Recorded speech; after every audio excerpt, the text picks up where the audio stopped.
o auxílio divino permaneça sempre conosco. Amém. Ontem nós tínhamos visto a necessidade de nos conhecermos para conhecer a Deus. Porque senão nosso relacionamento com Deus seria mentiroso. Seriam duas ilusões. Primeiro, a ilusão de quem eu sou. Sem me conhecer, sem partir de mim, da minha situação, das minhas misérias, dos meus conflitos, das minhas tristezas e alegrias, como é que eu posso de verdade me dar a Deus? Como é que meu diálogo com Deus vai ser sincero se não parte de mim? Se não sou eu? E quem sou eu? Eu sou eu e as minhas situações. Eu sou eu com a minha história, com os meus conflitos. Todos nós temos feridas, todos nós temos conflitos, todos nós temos níveis nossos, regiões nossas frustradas. Será sempre assim, sempre. E sou eu, concretamente, que devo entrar em comunhão com Deus. O eu de verdade, não o eu fantasiado. Só assim eu posso encontrar também o Deus verdadeiro. O Deus que vai me falar nas minhas situações. O Deus que vai dizer, eu te amo como tu és, eu te amo nas tuas situações. Eu te amo com a tua história. É com a tua história, com a tua situação, com as tuas características, com a tua ferida, que eu quero o teu sim. Que eu espero o teu sim. Que eu quero me encontrar contigo. Então era o que eu dizia ontem. E eu dizia que esse conhecer a Deus são simultâneos. Simultâneos. Os santos todinhos fizeram isso. À medida que conheciam a Deus, iam se conhecendo. E à medida que iam se conhecendo, iam conhecendo a Deus. Na tua luz, contemplamos a luz. Ou seja, não é eu me conhecer à minha própria luz. Não é eu estar bem comigo mesmo. É muito diferente o cristianismo, viu? Da espiritualidade budista ou hinduísta. Não é eu me conhecer a partir de mim, eu estar bem comigo. Não, é eu estar bem com Deus. Quando eu estiver bem com Deus, o estar bem comigo será verdadeiro. Será verdadeiro. Porque o estar bem simplesmente comigo mesmo pode ser estar bem comigo mesmo na mentira, no pecado, no erro. E aí não. Lembrem do que eu disse, a referência do que é a verdade, a referência do que é a luz, a referência do que é santo é Jesus. É Jesus. Não tendes outro mestre. Um só é o vosso mestre, Jesus. Também quando eu disse que nós precisamos entrar em nós para nos descobrir, é exatamente porque o Espírito de Deus habita em nós. Isso também tem que ficar claro. Para nós cristãos, eu não sou uma fagulha de Deus. Isso é conversa de budista, nós não somos budistas. Eu não sou parte de Deus, eu não sou Deus, eu sou criatura. Pó que o vento leva. Por mim mesmo, vou para o nada. Mas aí é que está, Deus que é tudo, Deus na sua misericórdia, Deus na sua glória, veio a mim no seu Filho Jesus. E porque eu fui batizado e recebi o Espírito Santo de Jesus, eu posso dizer que Deus habita em mim de um modo novo. Isso é fato, isso é real. O Espírito de Deus habita em mim, né? Não é, não, porque eu sinto uma força interior. Não, vamos deixar esse discurso esotérico. Não, o Espírito Santo, a terceira pessoa da Trindade, Deus, habita em mim desde o meu batismo. E se a gente cumprir o que São Paulo pede, não entristeçais, não sufoqueis, não extingais o Espírito que recebestes. Esse Espírito Santo de Cristo trabalhará em mim. Qual é o trabalho do Espírito Santo em mim? Me dá os sentimentos de Cristo, as atitudes de Cristo, o modo de ver a vida próprio de Cristo. Então, depois de falar deste conhecer-se, vamos agora para um segundo tema, um segundo ponto: desertos. que é um tema que aparece tanto na Bíblia. O povo de Deus atravessou o deserto. O povo de Deus viveu numa região desértica. De modo que deserto é uma imagem, né? O nosso Salvador Jesus Cristo começa seu ministério público no deserto. O deserto é um dos grandes temas da espiritualidade cristã. Trata-se, antes de tudo, de um lugar inóspito, tórrido, solitário e, por vezes, ameaçador. Interessante que existem muitos tipos de deserto. O deserto do Sinai é o mais impressionante dos que eu já vi. É tudo de pedra. Uns vales enormes. Muito bonito, mas aterrador. Aterrador. De uma solidão. Há desertos como o Saara, só de areia, parece areia do mar. De dunas. Há desertos de areia pedregosa, como pissarra, uma pissarra grossa. Mas é sempre deserto. Ali, no deserto, o homem está nu. Despojado de todos os seus apetrechos, apanhado entre a terra e o céu, entre dias extenuantes de calor tremendo e noites geladas. Ali, ninguém pode viver se não for ajudado por Deus. Não tem garrafinha de água, não tem ar-condicionado, não tem carro, não tem nada, não tem nenhuma árvore para dar sombra. O homem está só diante de Deus. No deserto, o homem experimenta o quanto ele é pobre, o quanto é limitado. Ninguém pode morar ali sem enfrentar mais cedo ou mais tarde os assaltos dos demônios. Os primeiros monges iam para o deserto para combater os demônios. O que é isso? É que na solidão, no repetir a mesma coisa, sem distração, o que é que vai aparecendo? O mundo interior da gente, os demônios da gente. Eu repito, nós vivemos na periferia da gente. Nós vivemos distraídos entre tantas conversas, tantas distrações, tanta internet, tanta televisão. Então a gente não se conhece. Não se conhece. Às vezes a gente olha e diz, não, eu não tenho grandes problemas, eu não tenho... Não, é porque a gente não se conhece. Se a gente entrar na gente, se a gente deixar que suba o nosso interior, aí a gente vai ver como a gente precisa ser tratado, como a gente é ferido, como nós temos desejos, sentimentos, atitudes que são tão alienadas daquilo que nós nos propomos a ser. Então no deserto aparecem os demônios. Para os antigos, o deserto é a habitação dos demônios.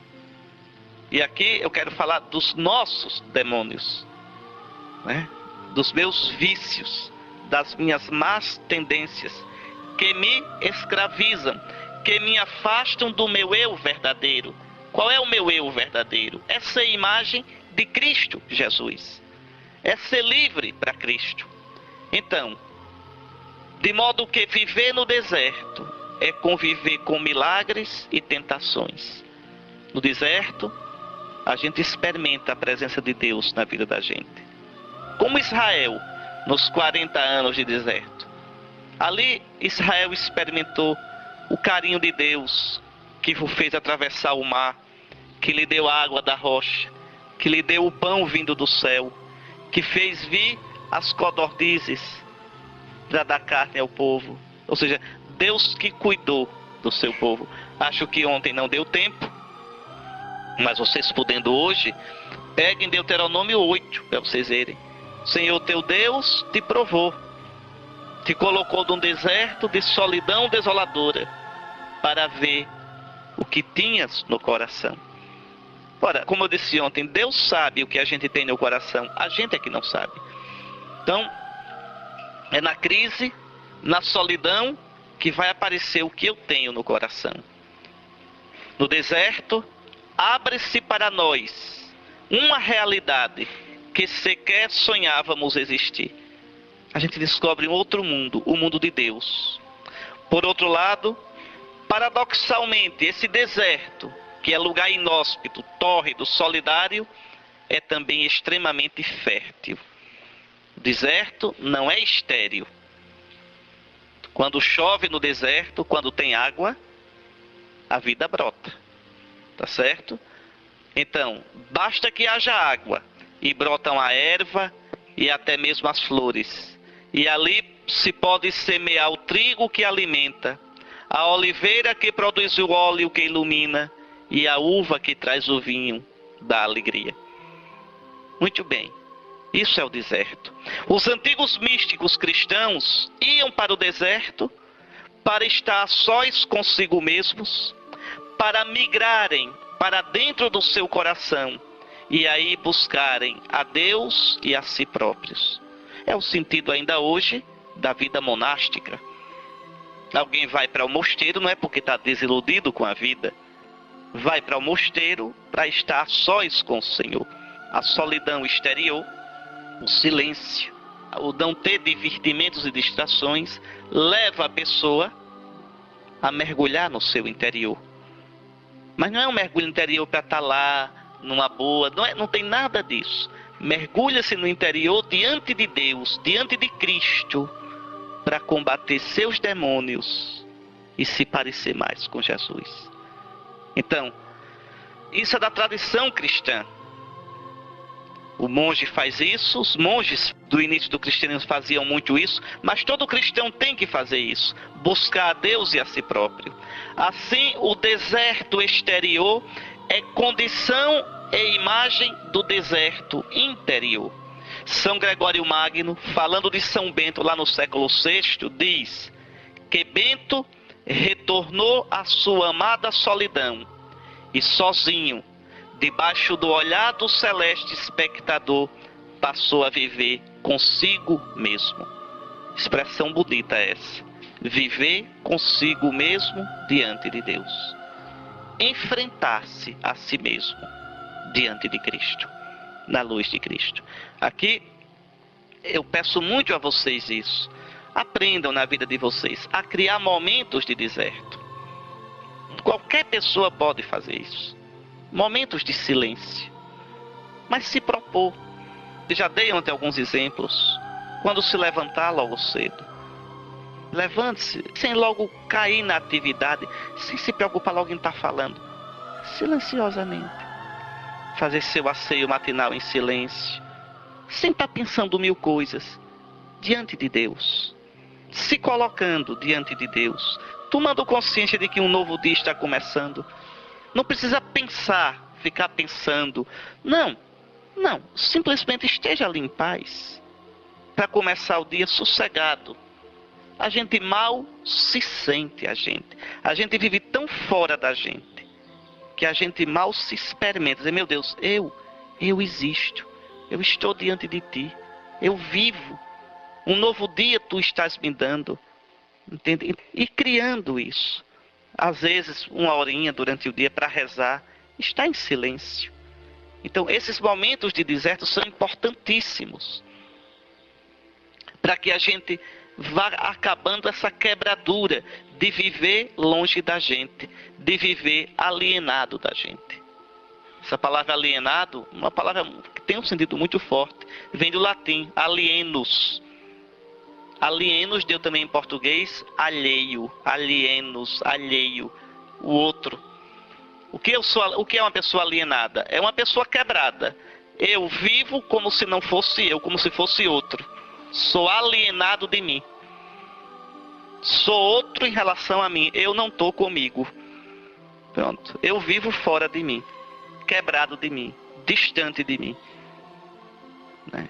E aí eu não posso nem me dar a Deus, nem aos outros de verdade. E o mundo nos aliena profundamente. Nos quer manter longe de nós. Fora de nós. Pois bem, o deserto é também para os antigos morada dos demônios. Então o monge ia para o deserto para se encontrar consigo diante de Deus, né? Encontrar-se consigo e encontrar em si próprio Deus. Mas aí ele ia ter que combater os demônios. Vai-se ao deserto para lutar contra os demônios. Nossos demônios. Entrar no deserto é entrar no domínio dos demônios e combatê-los frente a frente. Neste combate, os místicos sempre tiveram consciência que lutavam pela humanidade toda. Sua vitória era a vitória da humanidade. Sua vitória sobre os demônios tornava o mundo mais transparente e saudável. É assim. Como dizia Elisabeth Lézé, toda alma que se eleva, eleva o mundo. Quando a gente melhora humanamente, quando a gente se torna mais de Deus, mais transparente, a gente também melhora o mundo. A gente melhora as relações ao redor da gente. Uma pessoa em paz consigo, uma pessoa centrada em Deus, ela pode levar a paz a tanta gente. Um monge russo, São Serafim de Sarov, dizia: conserva em paz o teu coração e uma multidão se salvará ao teu redor. E é verdade.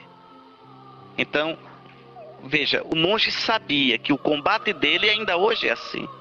É pelo mundo todo. É a humanidade como família, a humanidade como um todo, que se torna melhor, mais transparente, mais saudável. Eu repito, a gente nunca teve tanta gente doente como no mundo atual. Né? Doente, alienada de si, presa a tanta bobagem, a tanta coisa superficial. Pode olhar, o mundo de hoje multiplica eventos. É Copa, é Olimpíada, é Carnaval fora de época. Por que se multiplicam os eventos? Para distrair a gente. A vida, na sua cotidianidade, vai se tornando insuportável. Querem ver outro sinal dessa doença? O turismo. Não é que o turismo em si seja mau. O turismo em si não é o mal. Mas é uma febre turística. Andar. Fugindo de mim. Por que andar? Para ver sempre o exterior. Como nada me satisfaz no exterior, eu tenho que ver sempre o novo. Quase como uma coisa compulsiva. Fugindo do meu interior. Quer ver outro exemplo? O consumo. O incentivo ao consumo do que eu não preciso. Despertam-se necessidades que não são reais, mas sempre me tirando de mim. De mim. E quanto mais eu me alieno, mais vazio, mais infeliz, mais quebrado. É um processo terrível de alienação. Se eu não tiver isto, eu não sou feliz. Veja, como se a minha felicidade estivesse fora de mim, nisto. Quando a minha felicidade verdadeira está em mim. Em mim. Mas não é em mim sozinho. É porque Deus está em mim. O Espírito de Deus, o Espírito que Cristo me deu, está em mim. Então, existe um processo, e a gente entra nisso, de alienação. Então, é preciso voltar para nós. Há muitos tipos de desertos. Há deserto e desertos. Por exemplo, o deserto do próprio corpo, como uma doença, a velhice, as consequências de um acidente, são desertos. Né? O deserto do coração, o desejo não realizado, um amor frustrado, as securas, né? A solidão, os aborrecimentos, a experiência do desamparo, das carências, as melancolias. O deserto da inteligência, quando aquilo que acontece no mundo ou acontece comigo, eu não posso compreender. O que significa essa violência? O que significou aquela injustiça que foi feita e ninguém repreendeu, ninguém restaurou a justiça? O que significa, por exemplo, a dor daqueles que foram vítimas dessas cheias em Alagoas e Pernambuco? São coisas que nos colocam em crise. Tudo que me coloca em crise é deserto. Tudo que me coloca em crise. Pode ser no corpo, no afeto, na inteligência. O deserto terrível da fé, quando Deus nos escapa, quando desmoronam nossas seguranças e falsas muletas, quando as ideias que tínhamos transformado em Deus desabam. Quando eu procuro por Deus e parece que não consigo apalpá-lo. Parece que Deus é uma sombra, que Deus é irreal. Vejam, são desertos. O deserto de uma coisa que eu queria muito e frustrei. Uma coisa que eu esperava muito e não deu certo. Então a vida é cheia de desertos. Cheia. Agora, por trás desses desertos, no plural, esconde-se sempre a realidade única do deserto. É sempre o deserto. Pode ser de pissarra ou de pedra. Pode ser de areia ou de colinas. Mas é sempre o deserto. E o deserto nos convida ao autoconhecimento e ao conhecimento de Deus. O deserto é um perigo, é uma ameaça e é uma chance. Eu posso me perder no deserto, morrer de sede, nunca mais me aprumar. E eu posso, do meu deserto, me conhecer e conhecer a Deus. E sair livre, maduro, realizado. Israel foi levado para o deserto para aprender a ser povo de Deus. Para perder suas seguranças falsas e aprender a confiar só do Senhor. Então, o deserto nos desmascara. Quer dizer, faz cair nossas máscaras. Nossas falsas muletas, né? O deserto nos revela a fugacidade, a fragilidade da existência humana. E quando a gente de verdade renuncia a tudo isso, às miragens, né? Porque no deserto também tem isso, as miragens. Vocês sabem o que são as miragens. Com o calor, com aquela areia, aquela monotonia visual, a gente começa a ver o que não existe. Ver água, ver palmeira, mas nada disso existe. Quantas vezes a gente vê miragens na vida? Sonhos loucos na vida, ilusões, e se alimenta disso. Então é em Deus que a gente vai descobrindo, minha gente, o que é miragem, o que não é, o que é a verdade e o que não é. É danado, é tão fácil a gente se perder na vida, entrar por caminhos que não levam a nada. Então, quando a gente de verdade renuncia às miragens, quando renunciamos a preencher os nossos vazios com bobagens, com nossas megalomanias e fixações, então se nos revela o milagre da presença de Deus, do nosso próprio mistério e da beleza e riqueza de cada momento nosso, que traz em si a semente da eternidade. Cada momento nosso na vida é bonito. Cada momento. Pode ser momento de alegria ou de tristeza. Pode ser momento de sorriso ou de lágrima. Pode ser a vitalidade da infância, os sonhos da juventude ou os achaques da velhice. Cada momento, se a gente viver diante de Deus, é bonito. É bonito. É rico de possibilidades. Agora, se eu sou superficial e não sei viver esses momentos à luz de Deus, esses momentos me frustram, esses momentos me marcam negativamente. Se eu começo a correr do deserto, né, como eu coloquei aqui, enchendo meus vazios com bobagens. Por exemplo, todos nós temos carências. Todos nós. Quem é que não é carente? Agora a questão é essa: eu preencho minhas carências com aquilo que me leva a Deus, que enche o meu coração, ou eu preencho minhas carências com bobagens, com ilusões, com miragens, que depois não me levam a nada? É interessante como hoje os consultórios de psicólogos e psiquiatras são cheios e as pessoas não são mais felizes. Porque não adianta fugir de si. Não tem terapia melhor, não tem psicólogo melhor do que a oração. Mas a oração verdadeira, que não é repetir mantras e fórmulas para me sentir em paz comigo mesmo. Não é isso. Não é olhar para o próprio umbigo. É olhar a Cristo na cruz. Que diz: aprendei de mim. Vinde a mim. Entrar na dinâmica de Cristo, que foi todo para o Pai, todo para os irmãos. Aí a gente encontra a cura. Aí a gente encontra a pérola de grande valor, o tesouro escondido no campo. Aí a gente encontra a paz. Aí a gente descobre o reino de Deus. Então, não adianta, porque a nossa tendência é essa, é fugir, né, das nossas carências, enchê-las com bobagens.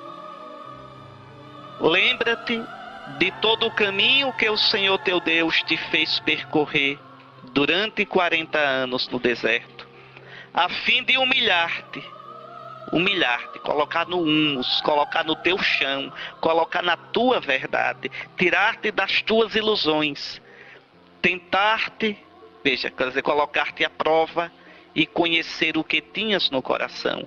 Portanto, reconhece no teu coração que o Senhor teu Deus te educava como um homem educa o seu filho. Quando eu descubro que na minha vida eu caminho diante de Deus, e que mesmo os momentos tristes e de crise da minha vida são chances que Deus me dá para o meu crescimento, para a minha conversão, para colocar minha esperança nele, não nas minhas muletas. Quem vive isso, quem descobre isso, nunca perderá a paz. Não estou dizendo que não vai sofrer, não estou dizendo que não vai chorar, mas no mais profundo de si, a paz. Olhe Nossa Senhora ao pé da cruz. Quanta força, quanta integridade, quanta dignidade. De pé ao pé da cruz, junto à cruz estava Maria, sua mãe. Onde foi encontrar essa força toda? Onde foi encontrar essa elegância toda? Porque foi uma mulher provada pelo deserto. O deserto da solidão em Nazaré. Né? Aqueles anos de silêncio. Quando José depois morre, Jesus sai de casa. O deserto de perder o filho que se dedica totalmente ao reino de Deus. O deserto de suportar o silêncio e as demoras de Deus. Vejam o resultado. Uma mulher livre. Uma mulher serena. Uma mulher totalmente encontrada em si. Porque encontrada em Deus. Então, sem esse caminho de deserto, não tem vida cristã profunda. Não tem vida espiritual profunda. A vida cristã não se faz com oba-oba. Nada. Eu estou sentindo uma coisa tão... É muito mais do que estar sentindo isso ou aquilo. Sentimento, um dia você amanhece de bom humor, outro dia amanhece chutando até o vento. Sentimento, um dia você amanhece animado, outro dia amanhece desanimado. Sentimento, um dia você amanhece com vontade de rezar, vendo Deus em tudo, outro dia não amanhece vendo Deus em nada. Sentimento é assim. Se você vive do sentimento, você não constrói nada. Não. É uma atitude profunda, interior. Uma atitude de profunda comunhão com o Senhor. Viver diante do Senhor. Por isso, Deus conduz seus amigos ao deserto, para ali suportarem a luta com os demônios e através da luta poderem entrar no país da paz, ou seja, no país da visão de Deus. Quem não tiver sido tentado não poderá entrar no reino dos céus. Se suprimires a tentação, ninguém se salvará, diz Santo Antão, o pai de todos os monges, né, lá do século IV. Por que se suprimires a tentação, ninguém se salvará? Porque sem a tentação, a gente não se conhece. Sem a tentação, eu conheço uma ilusão de mim. Uma ilusão. Eu não vejo nem quais são meus pontos fracos. Eu só sei, quando a gente vai ao médico, estou com uma dor, doutor.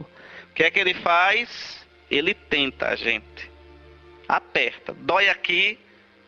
Não. Dói aqui? Veja, está tentando, está cutucando. Não. Dói aqui? Aqui dói. Então agora vamos curar. Sem isso, então Deus vai fazendo isso na vida da gente. Aqui dói? Não. Aqui dói? Não. Aqui dói demais. Então é aqui que você tem que corrigir. Sem a tentação, a gente viveria na ilusão, na imaturidade.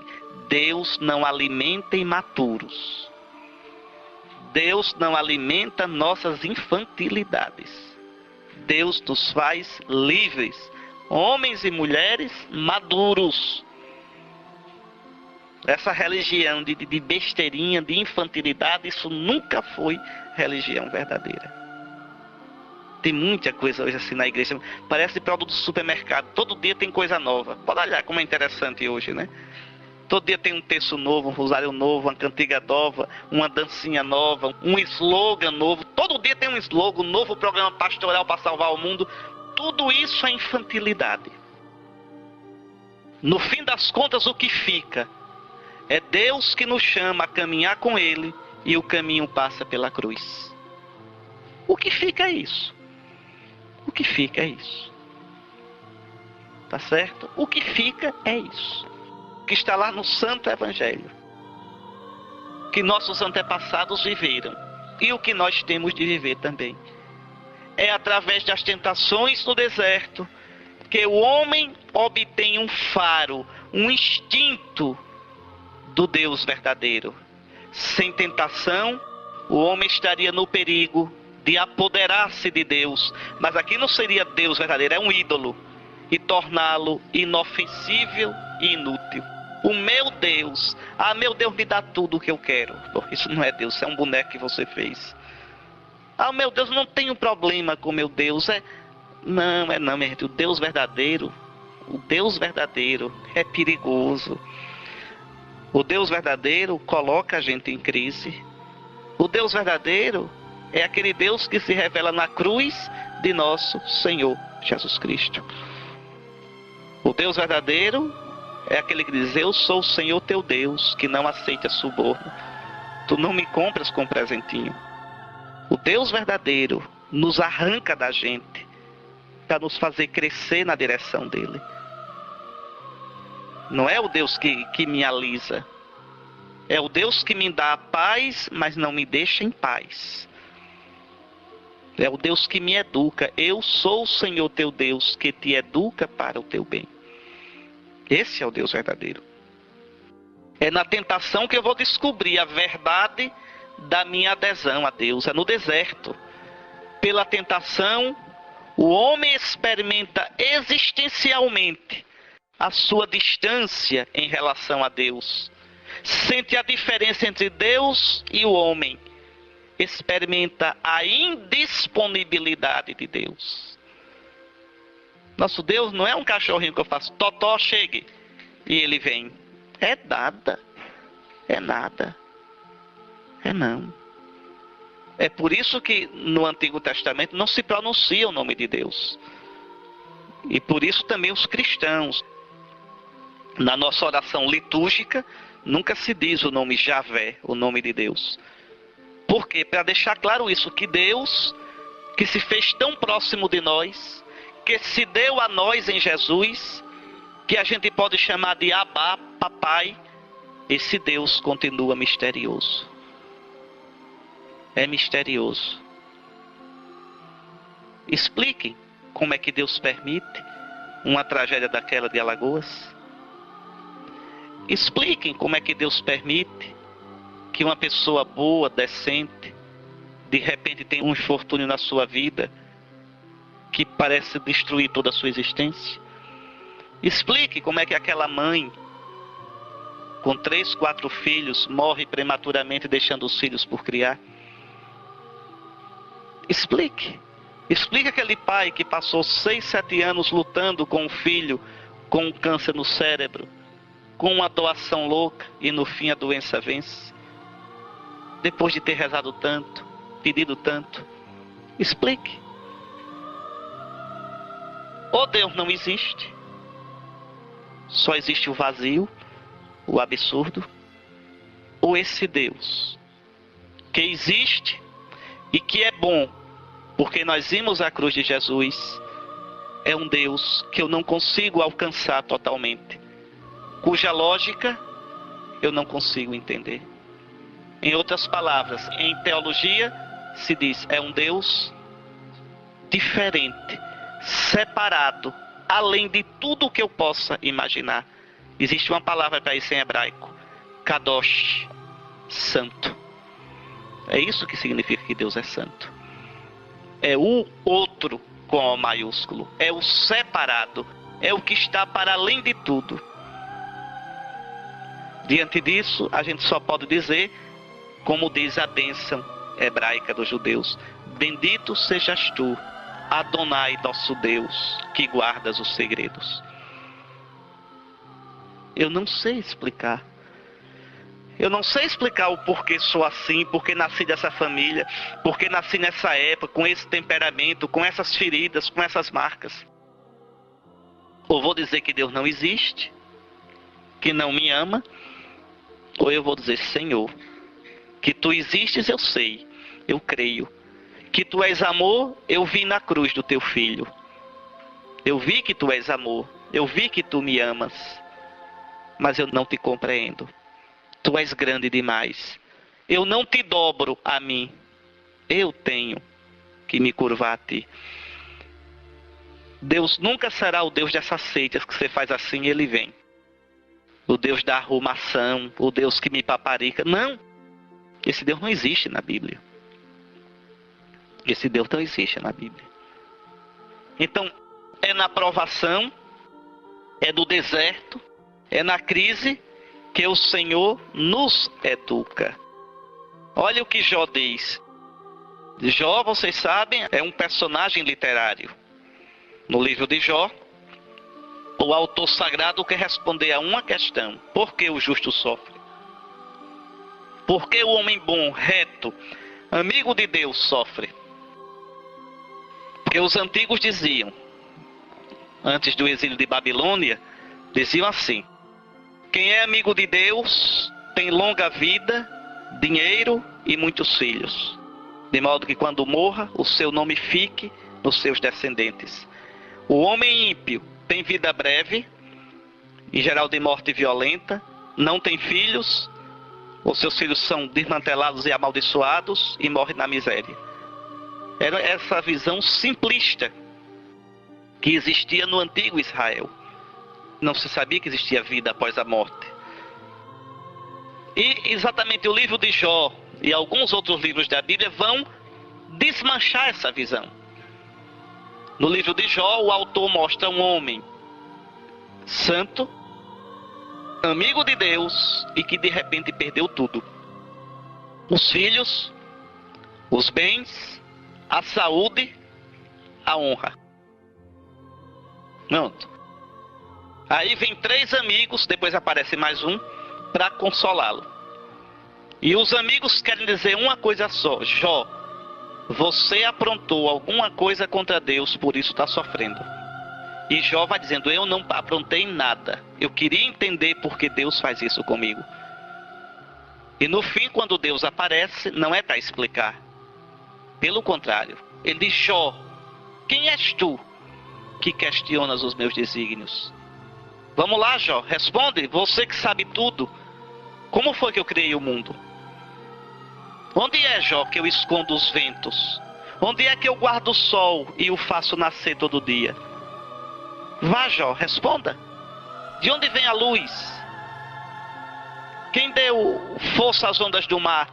E aí Jó vai ficando assim e vai dizer, olha aqui: reconheço que tudo podes e que nenhum de teus desígnios fica frustrado. Sou aquele que denegriu teus desígnios com palavras sem sentido. Falei de coisas que não entendia, de maravilhas que me ultrapassavam. Conhecia-te só de ouvido, mas agora viram-te meus olhos. Por isso retrato-me e faço penitência no pó e na cinza. Em outras palavras, Senhor, eu não sei por que estou sofrendo, porque perdi meus filhos, minhas coisas, mas eu confio em Ti. Senhor, eu não te peço mais explicações, eu confio em Ti. Eu me abandono em Ti. No deserto do meu sofrimento, no deserto da minha dor, eu me jogo nas Tuas mãos. Veja, Jó sai maduro. Eu repito, o deserto ou desmantela a gente de vez, ou confirma a gente. Por exemplo, o deserto do casamento. Vocês que são casados sabem disso. Épocas em que a relação entre os dois é um deserto. Parece que a compreensão desaparece. Parece que a empatia é ameaçada. Ou os dois se seguram ali, naquele deserto, lutando, e aí, atravessando o deserto, o amor sai confirmado, mais maduro, mais profundo, dependendo menos de emoções e muito mais numa adesão profunda de todo o ser, de um ao outro, ou dali mesmo sai o desmantelo, acabou-se. Não adianta. A gente não constrói nada de duradouro, nada de profundo, sem passar pelo deserto. É da dinâmica da nossa vida. O Senhor nos coloca no deserto para nos provar. O Senhor nos coloca no deserto para nos fazer crescer. E repito, o deserto é uma ameaça, pode me destruir. E o deserto é uma chance, pode me confirmar e me amadurecer para sempre. Depende do meu modo de entrar no deserto. E não adianta fugir. Não adianta fugir. Então o deserto é esse processo de amadurecimento. Por isso o Senhor Jesus começa a missão dele no deserto. Tentado. Tentado a um tipo de Messias fácil, que faz show, pula do templo para baixo, milagreiro, transforma a pedra em pão. Veja, segundo a lógica do mundo, ajoelhar-se diante da lógica do diabo para ter a amizade dos grandes. E Jesus luta contra isso e abraça o caminho da cruz. Então, a tentação faz-nos ver que não somos Deus. Deus está no céu. Tu, ó homem, estás na terra. Tu não és Deus. Tu não entendes tudo. E aqui está a revolta do mundo. Porque o homem não aceita isso. O homem quer ser como Deus. Se eu não entendo, então Deus não existe. Se não cabe da minha lógica, então Deus não é o Deus verdadeiro. Se não sai como eu quero, então eu viro as costas para esse Deus e vou procurar um Deus mais fácil, que é um ídolo. Que é um ídolo. O deserto, portanto, é lugar de tentações exteriores e interiores. Sem elas, não entraríamos em contato com a nossa humanidade, com a nossa realidade concreta, e cairíamos numa espiritualidade mentirosa, angelista, idealizada, completamente irreal, alienante, não libertadora de nós mesmos. Não sairíamos de nós mesmos em direção ao homem novo, Jesus Cristo. Ao invés das tentações, nos obrigam a cravar nossas raízes ainda mais profundamente em Deus e depositar nossa confiança nele, pois as tentações mostram que a partir de nossas forças não podemos vencê-las. Tentações exteriores e interiores. Exteriores, as situações da vida, né? Aquelas que nos colocam em situações que não queríamos, que nos dão a sensação de desconforto, desamparo. Olhamos para um lado e para o outro e nos encontramos acuados. E isso nos joga nas mãos de Deus. Eu levanto os meus olhos para os montes, de onde pode vir o meu socorro? Vem do Senhor. E vai rezar de verdade. Interessante, a tentação, a crise, a prova me faz rezar de verdade. De gritar, Senhor, salva-me porque eu estou morrendo. Senhor, agora não é palavra bonita não, eu preciso mesmo. E as tentações piores ainda, as tentações interiores, aqueles pedaços nossos que não conhecem a Deus e que às vezes gritam dentro da gente por causa do nosso pecado, e que se a gente se deixar levar por essas tentações, a gente se desagrega todinho e se afasta de Cristo, se afasta do nosso propósito de ser todo de Cristo. É necessário enfrentar quer as situações externas, quer as internas, para termos a autêntica maturidade humana e cristã. Uma coisa é certa, não conseguiremos chegar a Deus sem lutar, sem sujar as vestes. Não se pode ser cristão, minha gente, sem lutar. É um combate, é um combate. Nós temos sentimentos, desejos, pensamentos doidinhos. Todos nós. E é preciso lutar. Quem nos purifica não é a gente mesmo, é Cristo. Tão bonita aquela passagem do Apocalipse. Um dos anciãos tomou a palavra e disse-me: estes que estão trajados com vestes brancas, quem são? De onde vieram? Estão de branco por quê? Porque nunca se sujaram? Porque são imaculados? Não. Esses são os que vêm da grande tribulação, vêm da vida. Lavaram suas vestes e alvejaram-nas no sangue do Cordeiro. É Cristo que nos purifica. É Cristo que nos perdoa. É Cristo que nos restaura, que nos cura, que nos recompõe. Todos nós atravessamos por tantas situações na vida que a gente não gostaria de atravessar. E às vezes fazemos coisas das quais depois nos arrependemos tanto e até nos envergonhamos.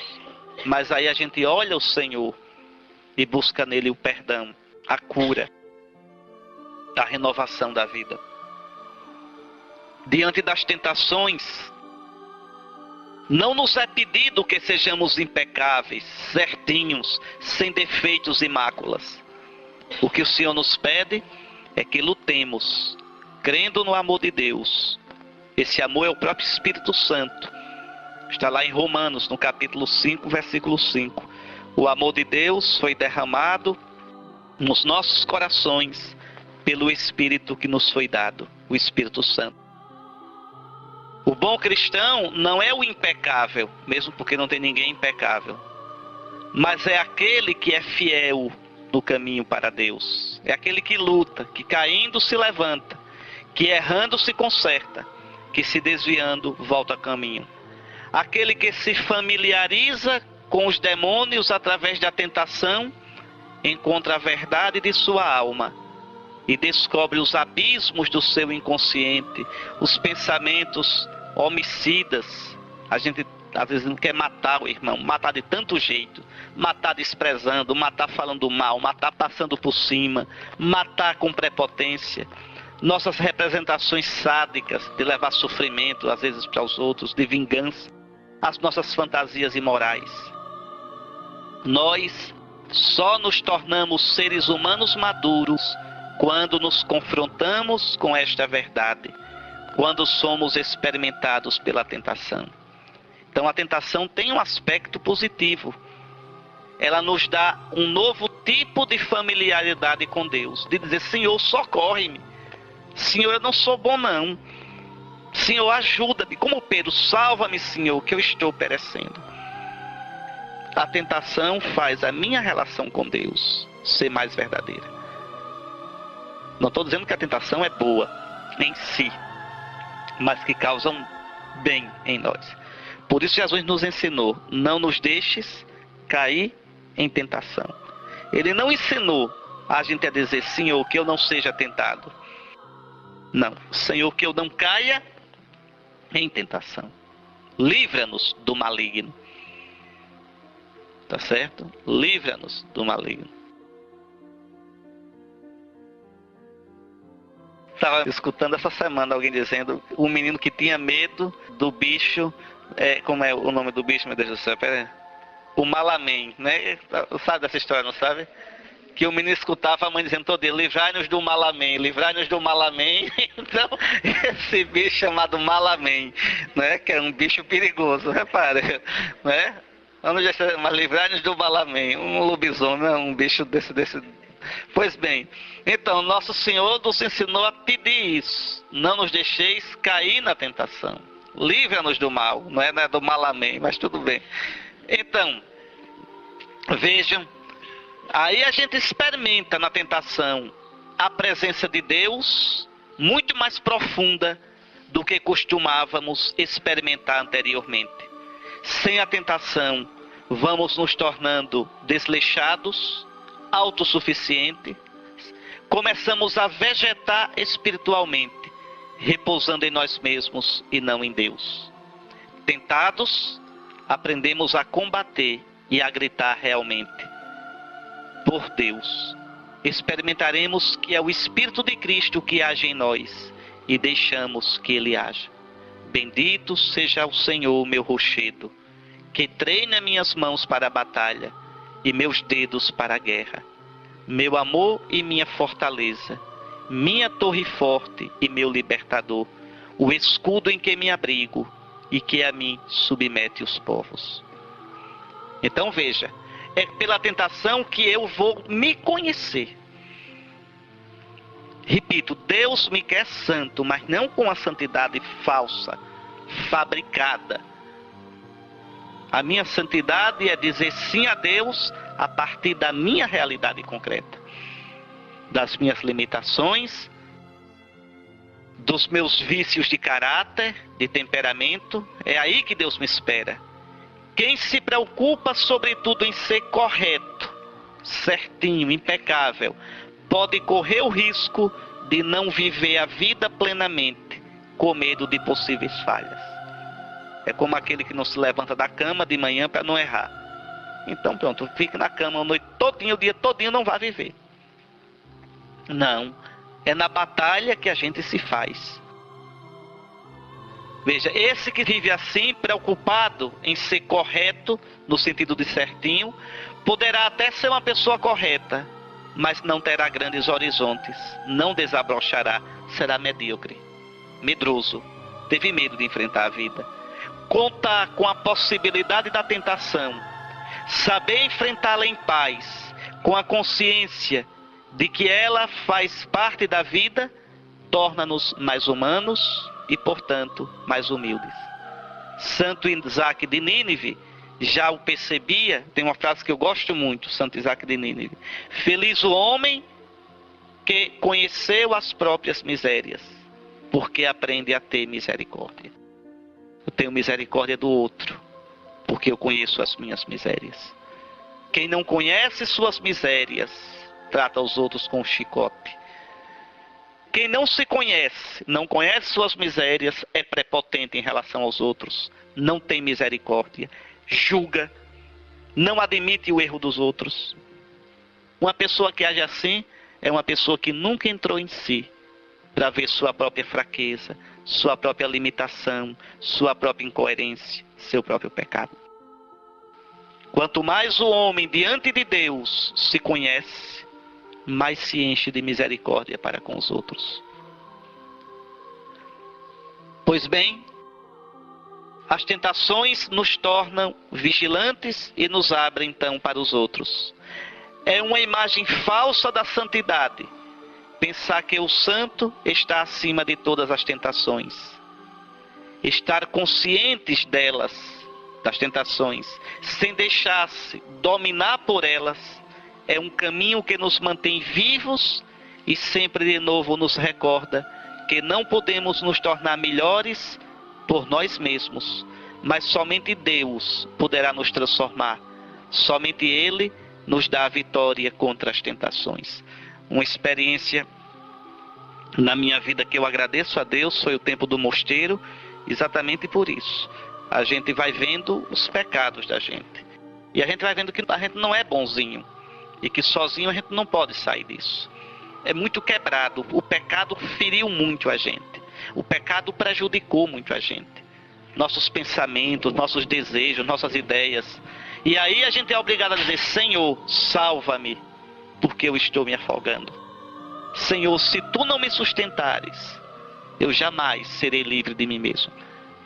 Quantos desejos, quantas intenções nossas não são puras, não são sinceras. Quantas máscaras, quantos joguinhos para a gente se afirmar. Quantos sorrisos e abraços não brotam da pureza do nosso coração.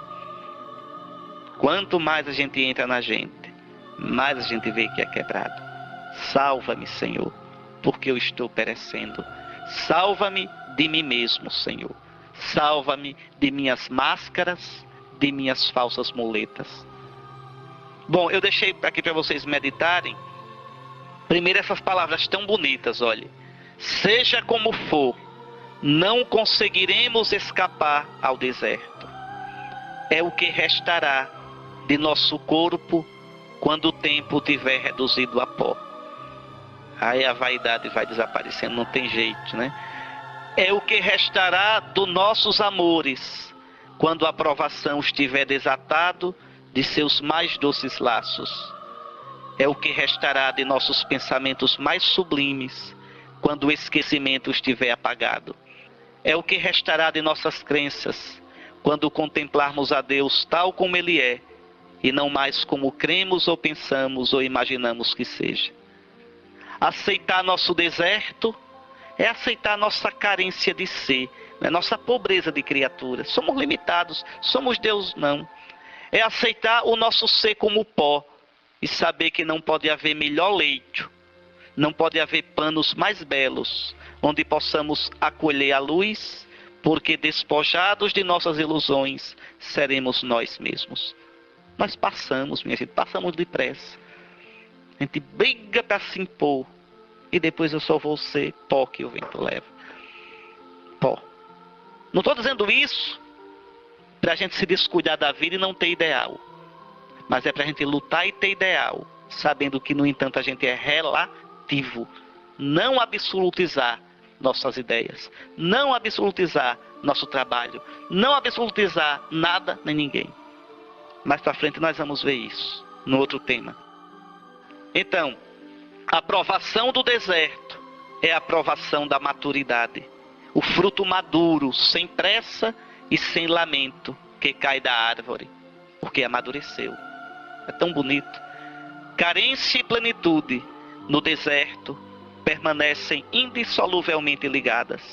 Aqueles que conseguirem suportar esse casamento, essas núpcias de carência e plenitude, morrerão também, sem dúvida, mas não morrerão sem terem vivido e poderão por fim repousar no coração do Senhor. E aqui para responder, quais são meus demônios fundamentais? Procuro assumi-los, quer dizer, reconhecê-los, dar-lhes nome, né? Eu vou mascarando. Como me comporto em relação a eles? Fujo, sucumbo ou luto com paciência diante de Deus até vencê-los? Bom, fiquem com isso para meditar. Nos encontraremos, se Deus quiser, às 15h30. O nosso auxílio está no nome do Senhor. Então parem, releiam com calma, meditem. Se quiserem, tomem Deuteronômio 8. Tem também a meditação de ontem. Quando estiverem cansados de pensar, vão andar um pouco, olhar o rio. Se sentirem necessidade de conversar com alguém que queira também conversar, se sentir isso, também não vou querer que subam pelas paredes, mas que não façam isso aqui no meio do corredor, atrapalhando. Bom, são todos adultos. Mas quanto mais em silêncio vocês ficarem, mais proveito terão do retiro. Deixe que nosso Senhor lhes fale, tá certo? Até mais tarde, se Deus quiser.